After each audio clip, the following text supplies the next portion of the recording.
तो क्वेश्चन क्या दिया है? क्वेश्चन दिया है अकाउंटिंग स्टैंडर्ड 22 के हिसाब से, या इसको इंड एज कितना बोलेंगे? हाँ, कितना? 12। अकाउंटिंग प्रॉफिट कितना है?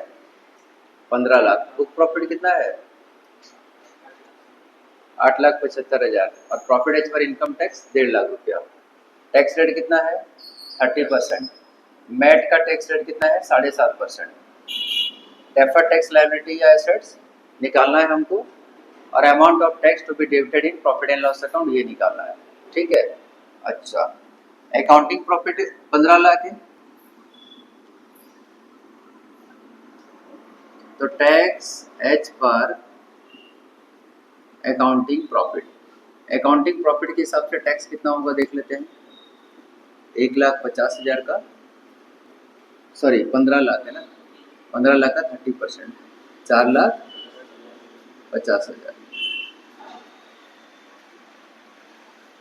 Profit as per income tax 1.5 lakh है, तो tax as per income tax profit, income tax का प्रॉफिट है 1,50,000, उसके हिसाब से 30% टैक्स कितना बनता है? 45,000। ठीक है। अकाउंटिंग प्रॉफिट के हिसाब से टैक्स कितना है? 4,50,000। इनकम टैक्स के हिसाब से टैक्स कितना बनता है? मतलब हम टैक्स देने के लिए जा रहे हैं 4,50,000। इनकम टैक्स वाला क्या बोला? 4,50,000 मतलब कितना दो? 45,000। तो अभी अगर हम लोग टैक्स कम देंगे तो फ्यूचर में हमको टैक्स ज़्यादा भरना पड़ेगा। That means deferred tax assets create हो रहा है कि लायबिलिटी क्रिएट हो रहा है? डेफर्ड टैक्स लायबिलिटी क्रिएट हो रहा है। तो पहला क्वेश्चन है डेफर्ड टैक्स एसेट्स है कि लायबिलिटी है? हमारा आंसर है डेफर्ड टैक्स लायबिलिटी है। Don't write the short form, always right the full form और ब्रैकेट में DTL लिख देना। ठीक है। डेफर्ड टैक्स लायबिलिटी कितना होगा? 4,50,000 माइनस 45,000 कितना हुआ? 4,05,000। ठीक है। Second, amount of tax to be debited in profit and loss account. Profit loss account में अमाउंट ऑफ टैक्स कितना डेबिट होगा? ठीक है। अच्छा, तो हमारा book profit as per MAT कितना है? Book profit as per MAT 8,75,000,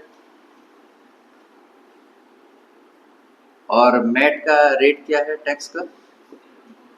7.5%। तो tax as per MAT profit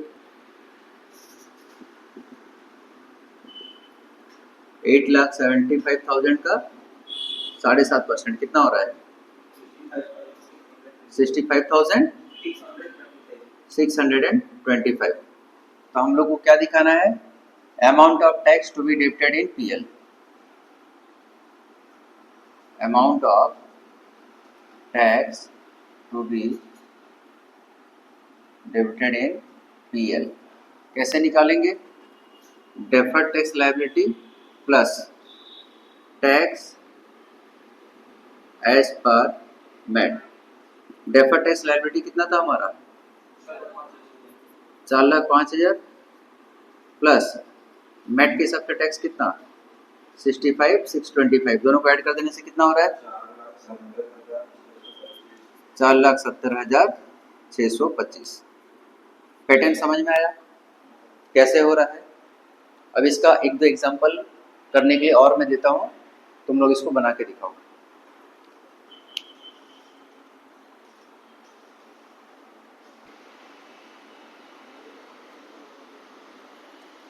देखो, ओमेगा लिमिटेड के पास 3-4 प्रोजेक्ट है, 3 है 4 है या 5 है पता नहीं, प्रोजेक्ट्स है, और उसके प्रोजेक्ट्स पे 3 साल काम हुआ है। अकाउंटिंग इनकम दिया है 11 लाख, 16 लाख, 21 लाख, पर इनकम टैक्स के हिसाब से उसका इनकम दिया है 7 लाख, 18 लाख, 23 लाख। टैक्स रेट कितना चल रहा है? 35%। तुमको बोला डेफर्ड टैक्स एसेट्स या डेफर्ड टैक्स लायबिलिटी निकालो 3 साल का, तो सबसे पहले यहाँ पर क्या लिखोगे? सॉल्यूशन, अकाउंटिंग इनकम, ठीक है। एक कलम साल का भी बना सकते हो यहाँ पर। कौन कौन से साल है? 2006, 2007, 2008। वह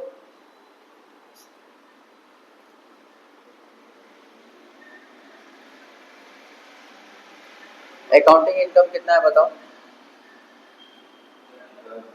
11 लाख।